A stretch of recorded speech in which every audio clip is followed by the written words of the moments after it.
Hey guys, Dimension Master Studios here, how y'all doing? So, I'm sure as you guys know, when it comes to Ninjago, there are a lot of seasons, and as a result of that, we have gotten a lot of season premieres when it comes to the franchise.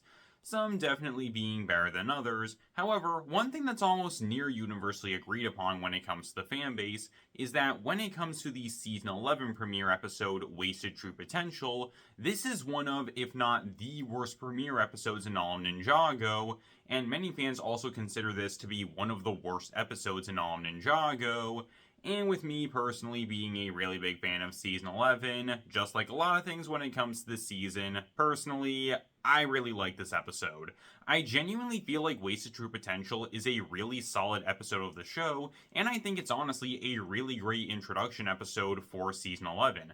So in today's video, I want to talk about this episode, discuss the stuff that I feel works, some of the stuff that doesn't, and explain why I like this episode. So, let's get into this whole thing.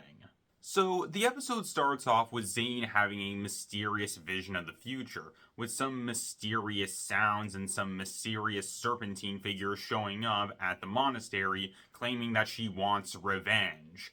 And right off the bat, this is something that I really like for multiple reasons.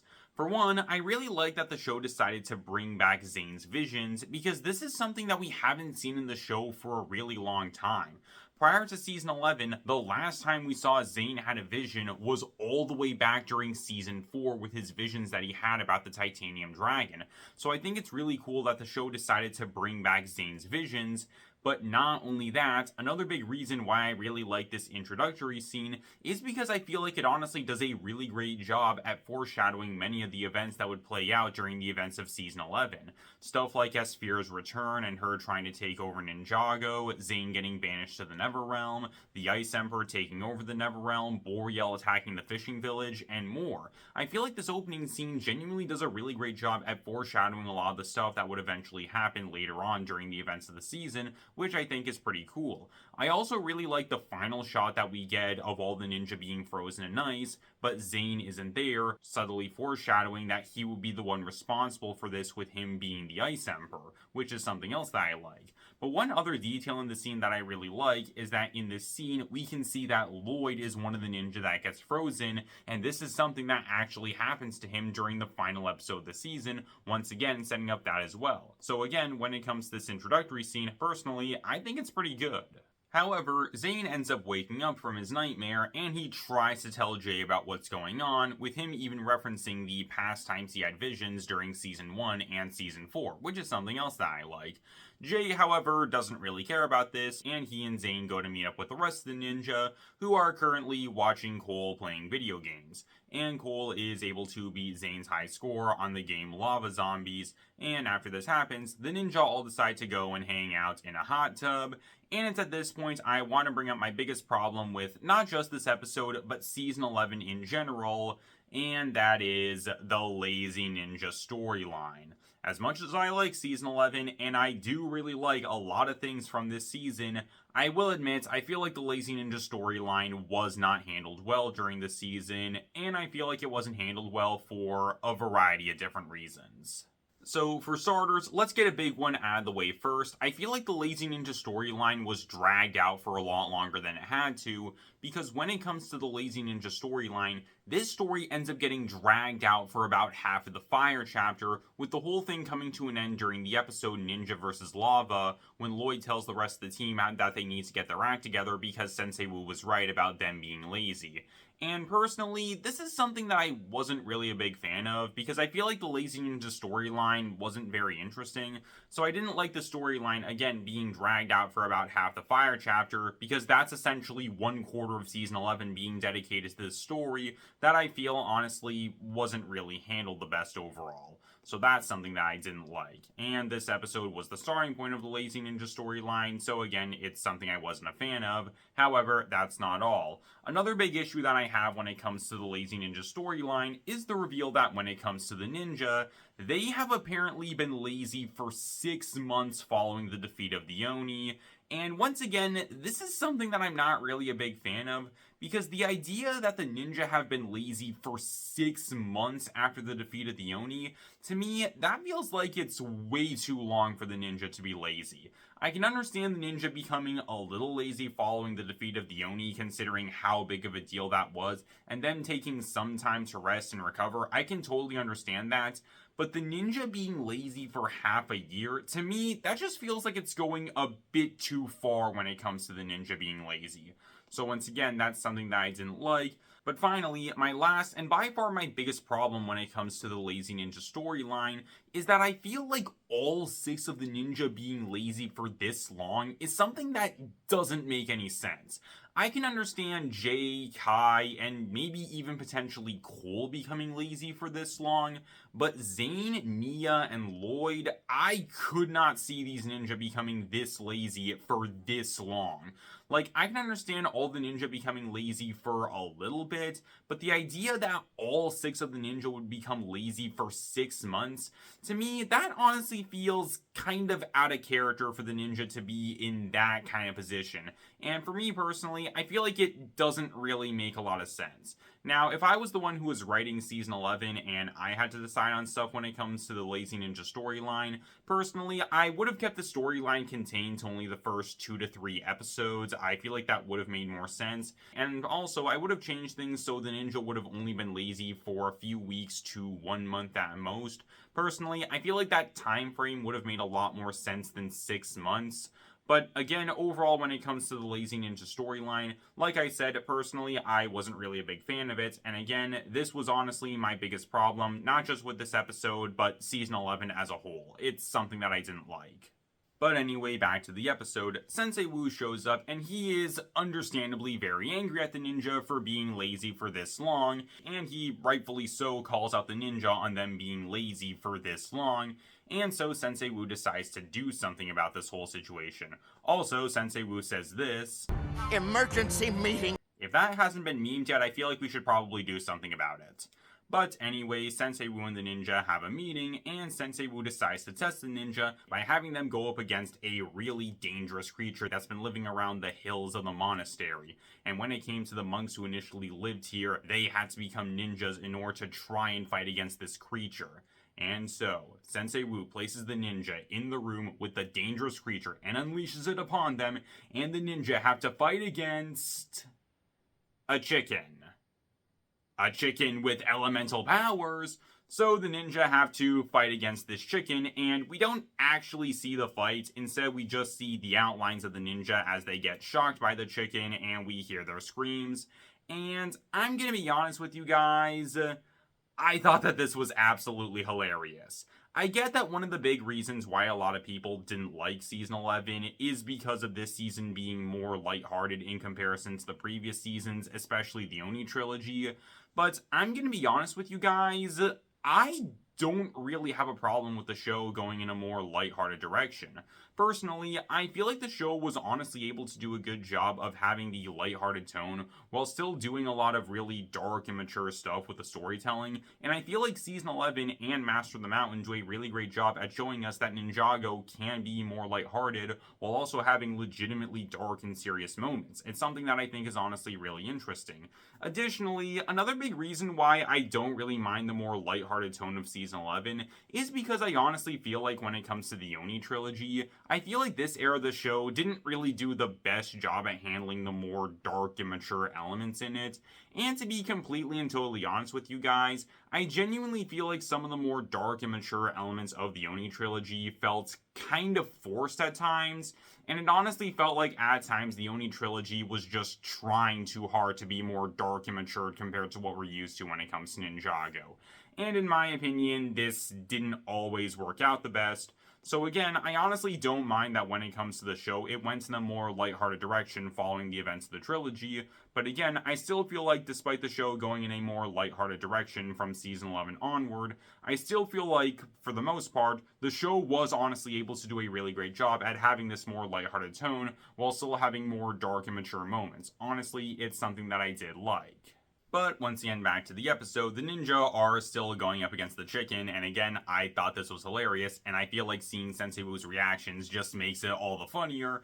but the ninja are eventually able to defeat the chicken and they put it back inside the box, thinking that they've proved themselves to Sensei Wu, but they could not be more wrong, as from this point onward, Sensei Wu sets up a bunch of traps for the ninja because the team has to expect the unexpected. And this is a sequence that I honestly really like because I feel like it does a good job at showing us the current state that the ninja are in following them being lazy for so long, with them being not 100% on their A game. So again, I feel like this scene does a good job at showing that, and I also feel like this scene does a really great job at showing us the intelligence of Sensei Wu and how smart he is with him setting up all these different traps for the ninja. And even in some scenarios where it looks like a ninja was able to figure out the trap, Sensei Wu actually set up another trap in addition to the first one. Again, it's something that I think is pretty cool, and like I said, I feel like this does a good job at showing us the intelligence of Sensei Wu. Also, just like when it came to the chicken fight, once again, I honestly thought that this sequence was pretty funny. But after this goes on for a while, the ninja eventually decide that they have had enough of this, so they decide to go and do something about this, so they decide to go and talk to Sensei Wu in order to come up with some kind of solution to this whole thing. And Sensei Wu says that the ninja can prove themselves to him if they defeat him in combat. And the ninja are initially scared about fighting against Sensei Wu, but after a bit the ninja do decide to go and fight against Sensei Wu, thus giving us the first ever fight scene in Season 11, as well as the first ever fight scene in the Wild Rain era of the show.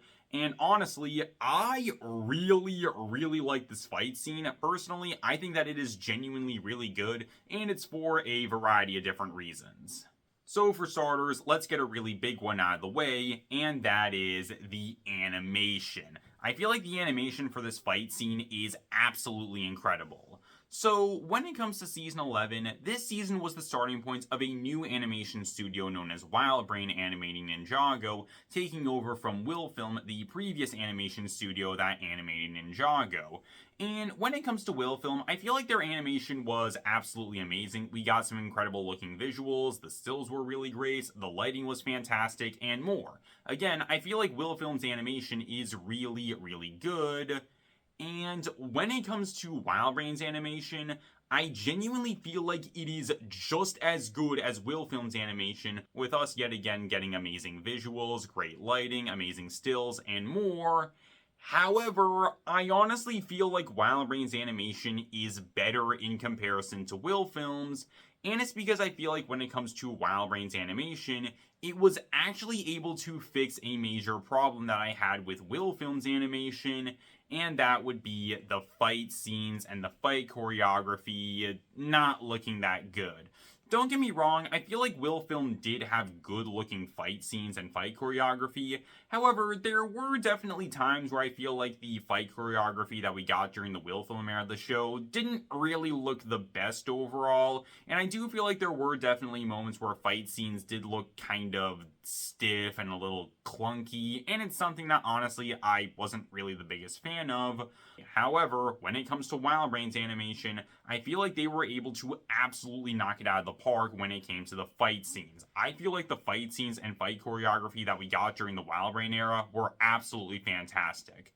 When it comes to WildBrain, it has a big emphasis placed on squash and stretch animation, and I feel like this is something that was really able to help out the fight scenes in a big way, because I feel like as a result of this emphasis being placed on squash and stretch animation, I feel like this allows for the fight scenes to flow a lot smoother. There's a lot of fast-paced action, which I think is great, and everything moves really well. And again, I feel like when it comes to WildBrain's animation, it was able to improve on the fight scenes in a really big way by, again, having more fast-paced and high-action fight scenes with a lot more fluidity when it comes to the movement. Personally, it's something that I thought was really great, and again, I feel like this was honestly able to improve on a big problem with WillFilm's animation.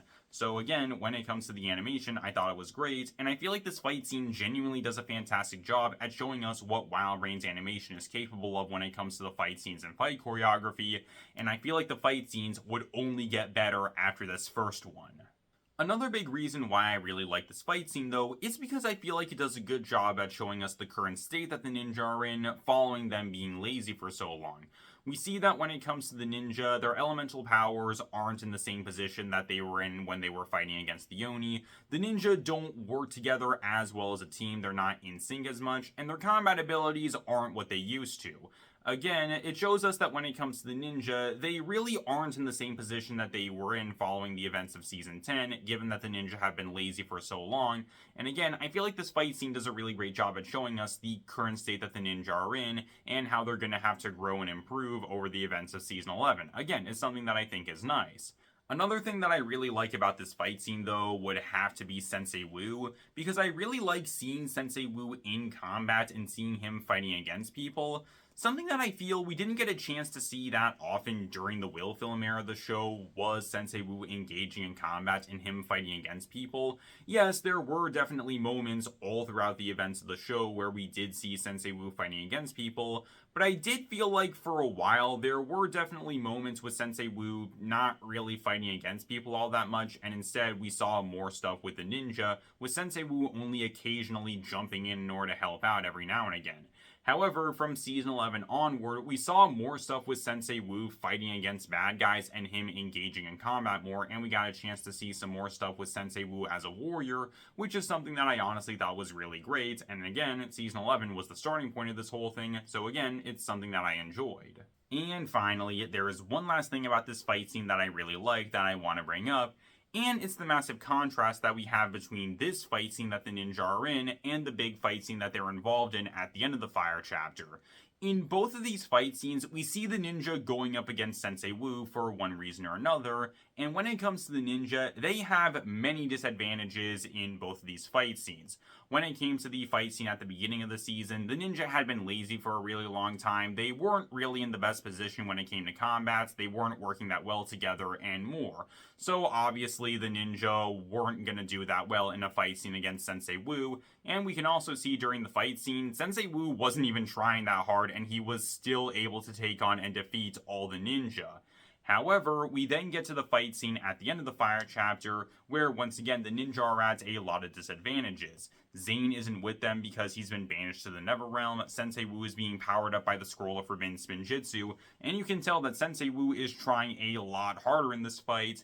However, despite this, the ninja were still able to come out on top, and they were still able to defeat Sensei Wu in this fight scene. And I feel like this does a good job at showing us the growth that the ninja had gone through over the events of the Fire chapter, with again, them initially starting things not really being the best when it came to all their abilities and what they can do, but as a result of everything that they've gone through during the events of the Fire chapter and them improving and getting back into shape, we see by the time the Fire chapter comes to an end, the ninja are once again back in fighting shape and they're ready for just about anything. And so again, I feel like this fight scene does a good job at showing us the state that the ninja are in at the beginning of the season, and this ending fight scene shows us the state that the ninja are in after everything that's happened. Again, I think it's something honestly really great seeing the contrast between these two fight scenes. And so the whole fight scene ultimately comes to an end, with Lloyd trying to fight against Sensei Wu and him also failing, and Lloyd and the other ninja realizing that they have to go on a quest in order to try and prove themselves, and then the episode comes to an end with the chicken showing up again and electrocuting all the ninja, and once again, we hear their screams as it happens. And so that's where the episode comes to an end, and like I said at the beginning of the video, honestly, I really like this episode. I genuinely think that Wasted True Potential is a really solid episode of the show, and in my opinion, this is actually the best post-movie premiere episode that we've ever gotten. I genuinely think that this episode is great. I think this episode does a good job at setting up multiple storylines that we would see play out later on during the events of Season 11. I really like seeing Sensei Wu during this episode. I thought that he was pretty good. I thought it was interesting seeing the current state that the ninja were in during this episode, even though I wasn't the biggest fan of the Lazy Ninja storyline. I really liked the big fight scene that we got at the end of the episode. I thought that was great, and I feel like this episode did a really great job of showing us what Wild Rain's animation was capable of doing. And so overall, when it comes to this episode, again, I honestly think it is a really solid episode of Ninjago, and again, I honestly think that this is a really good season premiere for Season 11, and again, I honestly think that this is the best post-movie premiere episode that we've ever gotten. I honestly really like this episode, and again, I think it's a good episode and a good season premiere. And so that's pretty much all I got for you guys. So tell me down below, what do you guys think? Tell me what are your guys' thoughts on the episode Wasted True Potential. Again, tell me down below, and I hope you guys enjoy. Later guys, this is Dimension Master Studios, signing off.